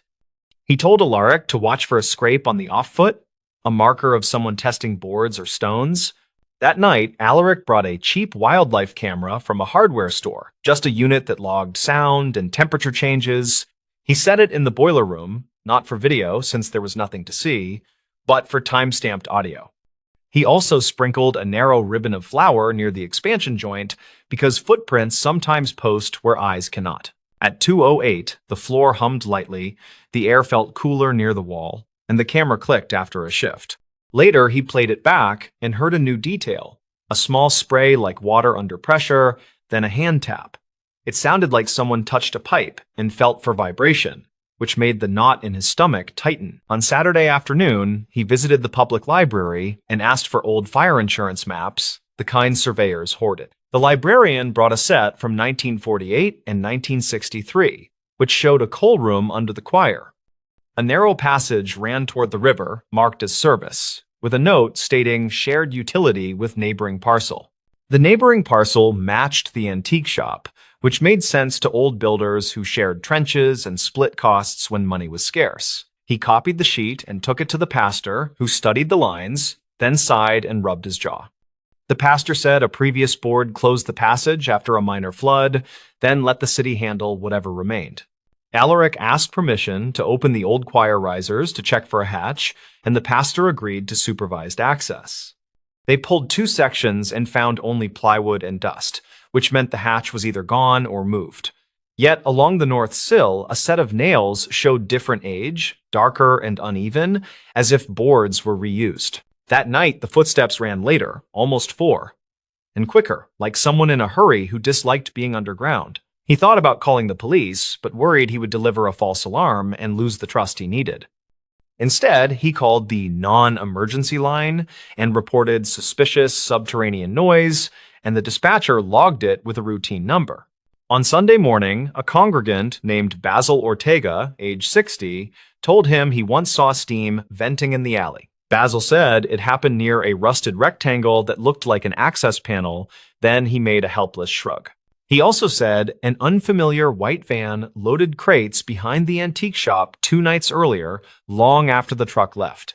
Alaric used his lunch to walk the alley, where he found a metal cover sunk into cracked asphalt beside an old drain.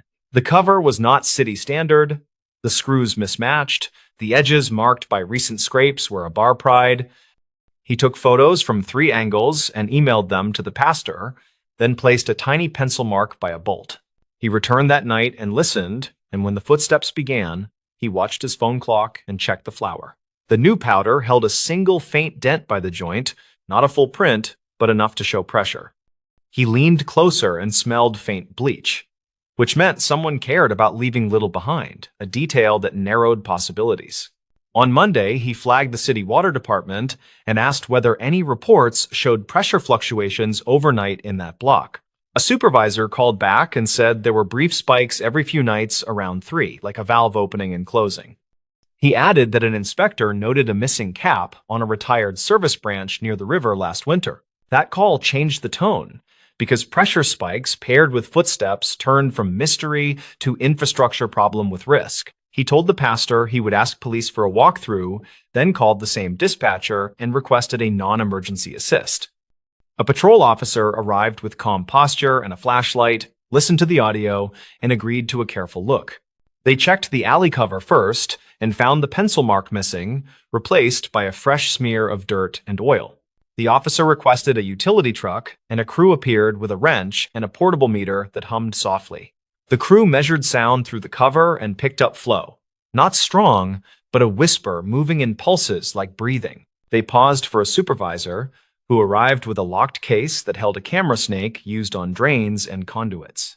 The team fed the lens past the cover and into a rough concrete passage that curved toward the church foundation. The view showed shoe scuffs on the dust, then a brass T-valve patched into an old water line with tape. The supervisor killed the street feed, then pointed at the tape and said someone had no license for that kind of work. He also said a misthreaded cap could vent gas from the adjacent service, which shifted the conversation from curiosity to hazard. The officer requested a second unit to secure the block, and they cleared the alley while keeping voices low. Inside the church, Alaric stood by the boiler room while the utility meter ticked, confirming a slight pressure bleed through the slab. The footsteps started again, softer this time, then stopped when the water cut out, which pinned the pattern with confidence. He radioed the officer, who whispered that someone was still down there, then signaled the team to quiet. A darker shape glided past the camera lens, and a hand reached the valve, then froze when it found no resistance. The hand wore a thin mechanic glove with a tear at the knuckle, a detail that stood out like a flag. The officer announced presence through the cover, voice firm without volume, telling the person to stay still and breathe easy. A minute stretched heavy, then a voice answered, shaky and tired, saying he was stuck because the valve handle jammed. The team opened the cover and escorted out a man in his late 30s, pale, layered in dust and damp. He gave his name as Trenton Vale, age 38, the owner of the antique shop across the street with deliveries. He said he entered the old service passage months ago after a plumber showed a way to run a supplemental water line. He said he needed pressure for cleaning and steaming items, though his meter and bills did not match the usage schedule. He admitted he liked the privacy, then insisted he never touch the gas, which the utility crew would later verify. They checked his shop and found a narrow door behind a rack of film cameras that opened onto the same cracked alley. There were wet footprints on the threshold, hex-pattern soles with a little drag on the right, matching the sound spacing. There was a box of brass fittings, a saw with minimal filings, and a cardboard tray holding mismatched valve caps. At the station, according to the later report, he told them a contractor left the tool and he only learned by watching. He said the passage felt safer at night because the street was empty and he liked the quiet under the church. He also said he heard a bell once through the stone and timed his movements between scheduled campus patrols. The city documented the patched valve, sealed the retired branch, and fined the shop for unauthorized connection and trespass through utility right-of-way. The gas line near the valve showed no tampering, which eased everyone, though the near miss tightened throats along the block. The police shared a copy of the dispatch log, noting the initial call as checked and secured. Ulrich printed the log and glued it into his notebook beside the first pencil scrawl about the 2-beat rhythm. He added a short summary, stating that the footsteps tracked to an illegal water tap under the slab, then paused. He wrote that the timing aligned with utility spikes, and the alley cover thread marks confirmed regular access before the shutdown. The pastor thanked him in a staff meeting, with witnesses confirming calm handling and careful records that guided city response. Rhea patted his shoulder and said the flower idea was odd and smart, then promised to mop where he dusted. Mavis delivered coffee and said the pantry would have closed for days if the water had been fouled by sediment. Pietro called and laughed softly, saying the drag heard in the recording matched the right boot scuff found at the door. He said the pattern on the sole looked like an old surplus boot, hex blocks that turned slick on damp concrete. He liked that a simple tape recorder pinned a path better than a dozen guesses and said, "Well done." Weeks later, the utility crew returned and filled the passage with flowable mix, a gray slurry that hardens without voids. They left a small marker in the alley for the map, a stamped square showing the retired line and closure date. Inside the boiler room, the floor stayed quiet.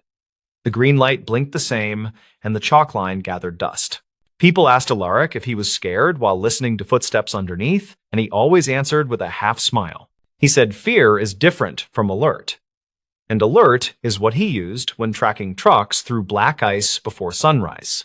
He also said the quiet afterward felt heavier than the noise because silence makes you question whether you imagined everything. He kept the notebook in his locker and reread the first pages when he doubted why small details matter during routine nights. The triangle marks still sat by the delivery days, and the circles still highlighted the times that repeated like a clock.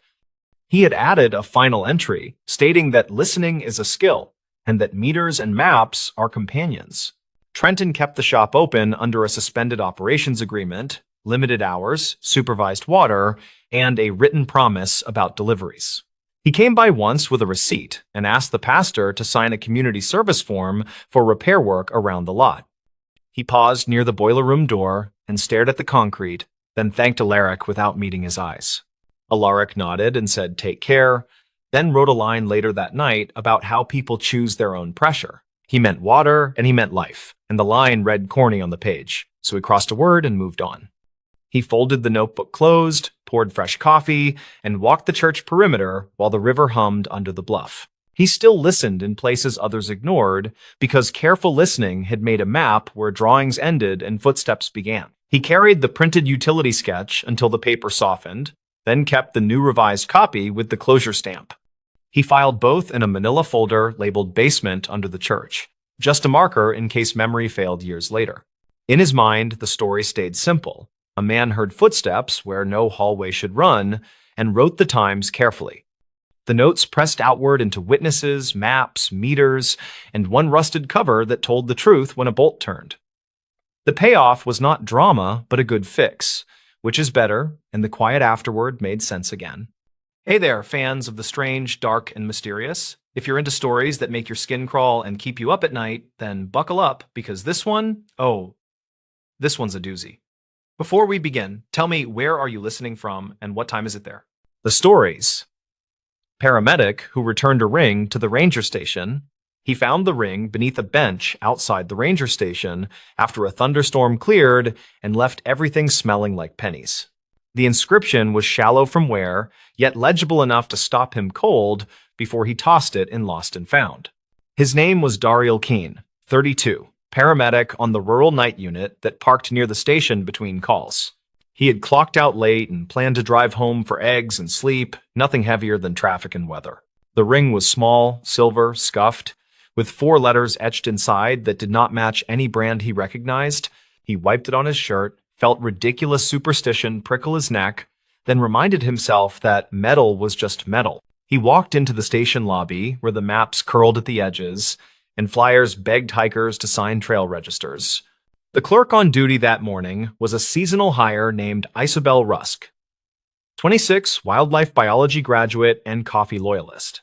She wrote the ring in the inventory ledger, asked his phone number for a courtesy call, and slid it into a tray. Dario left a note by instinct, a paramedic habit, logging time and location and weather in case someone asked later. Out in the parking lot, he replayed last night, which featured a stranded camper with mild hypothermia and a false alarm. He could not shake the ring, which was strange, because he usually forgot objects once they were filed and numbered.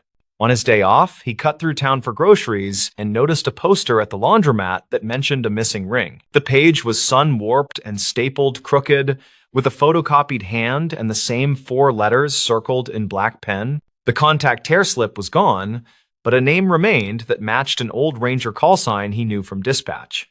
He remembered hearing it during training, tucked into an anecdote about a search several winters before he joined the unit. Back at his apartment, he opened a plastic tote where he kept spiral notebooks filled with patient notes and road observations. He used them to steady his head when night shifts stacked up and details blurred into one long siren-haunted ribbon. He flipped through a winter notebook and found an entry about a storm closure at the North Ridge trailhead near mile marker. There was a scribble about a reported vehicle in the lot after midnight, and a reference to archived calls marked cold case. The 4 letters matched the poster and the notebook, and his stomach tightened like he had stepped into empty air unexpectedly. He told himself it was coincidence. Then he looked again at the handwriting and knew he would not sleep without checking. He drove to the station and asked for Isabel, who had just come off trail crew support and smelled faintly like pine cleaner. She retrieved the tray, confirmed the ledger entry, and admitted that the ring already drew a call from a withheld number. The caller reportedly asked whether the inscription was intact, then hung up when she offered the standard lost property procedure. Isabel shrugged and said weird things find the station every year, then asked why he looked like he had swallowed a tack. Dariel explained the poster and his notes, careful with phrasing, avoiding names and exact dates that might tag private people. He asked whether the old Ranger call sign meant anything to her, and she frowned like a person trying to remember a ringtone. She typed on a terminal that still beeped like an old cash register and pulled up a thin incident summary from past seasons. The report mentioned a volunteer ranger named Lyle Witt, mid-40s, seen last signing out to check a flooded culvert.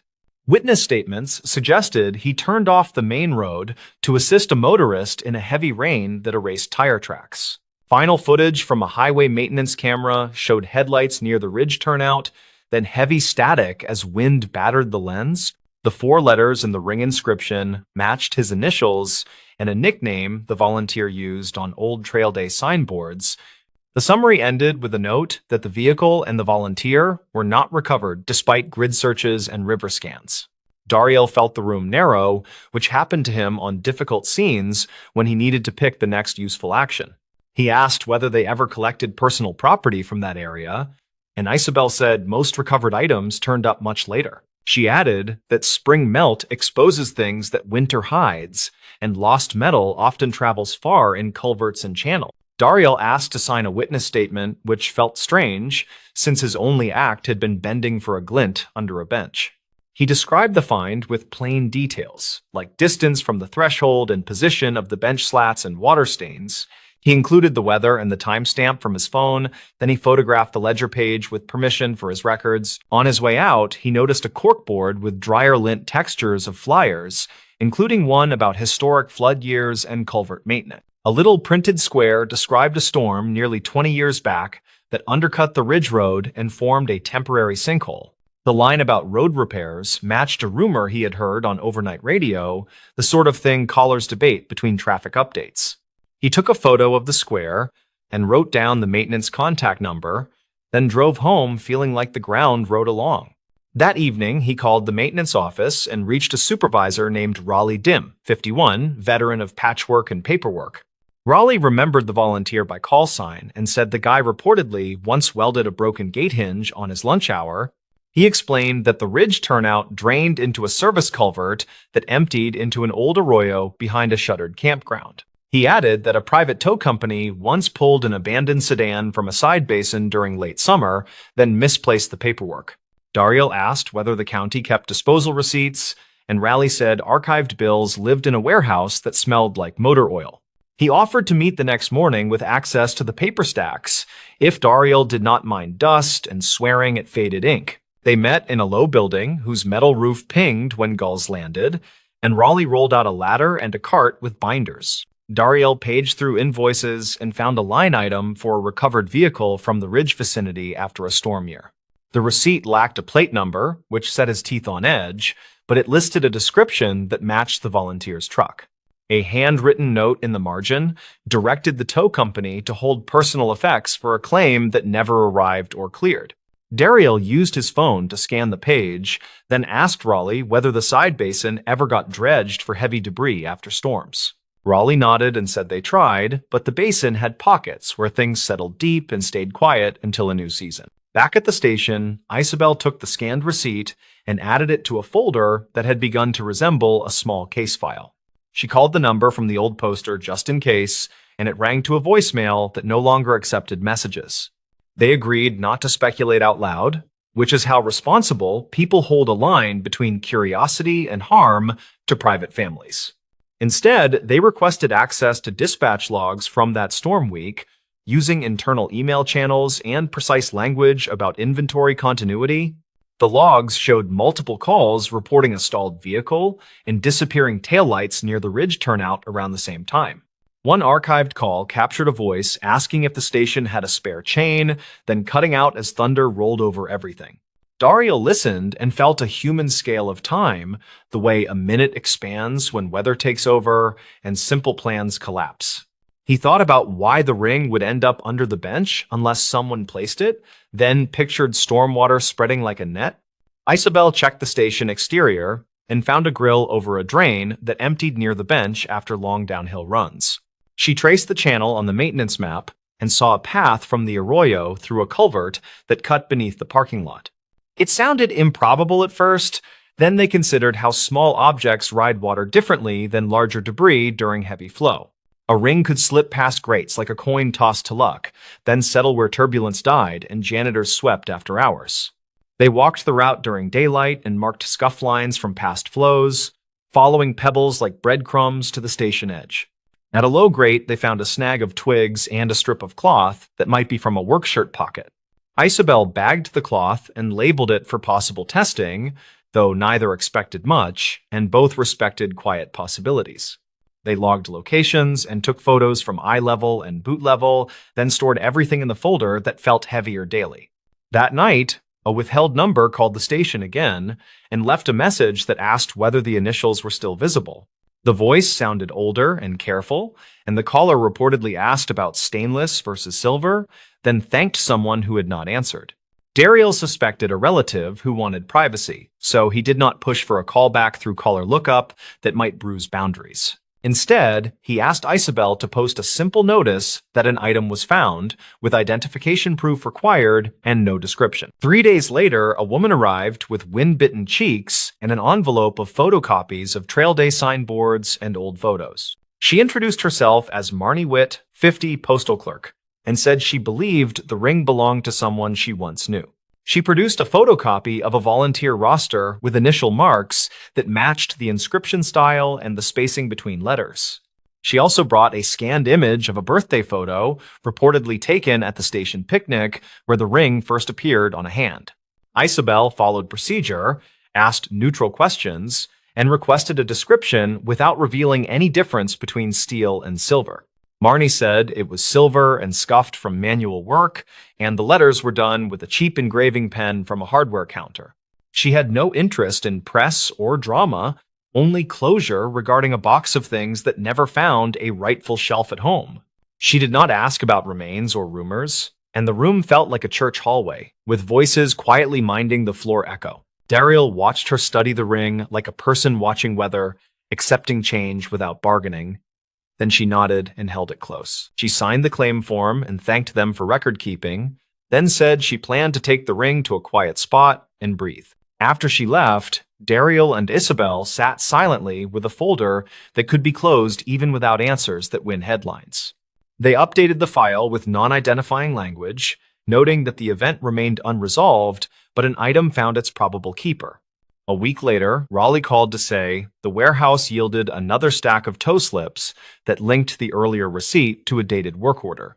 The order referenced a truck pulled from a side basin near the arroyo, with no occupant listed and disposal recorded after waiting periods.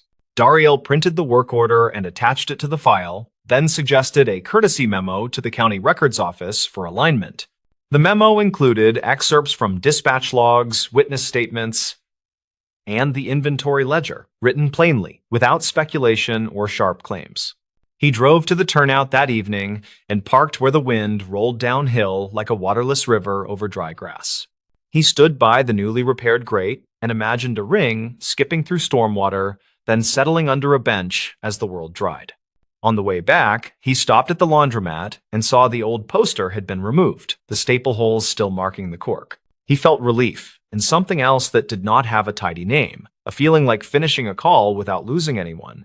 At the station, Isabel had taped a small note above the lost and found that read, "Inventory matters, please describe details patiently." Dariel smiled because he knew how patience saved lives on ugly roads and how tiny facts often carried heavy conclusions silently. He wrote a final entry in his notebook that summarized the chain of events, using timestamps and neutral phrasing like a field report. He listed his own doubts and how they changed, which he did after tough nights, so future him remembered the shape of useful doubt.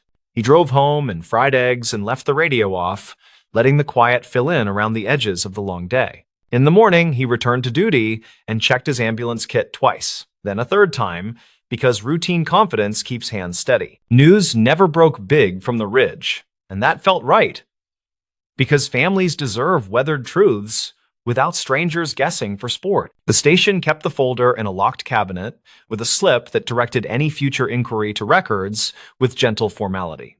When Dariel parked near the bench again, he looked at the drain and thanked the design that nudged a small thing into daylight. He also thanked the habit of writing things down, because memory can bend when nights are long and calls stack like restless waves. He knew the ring did not fix the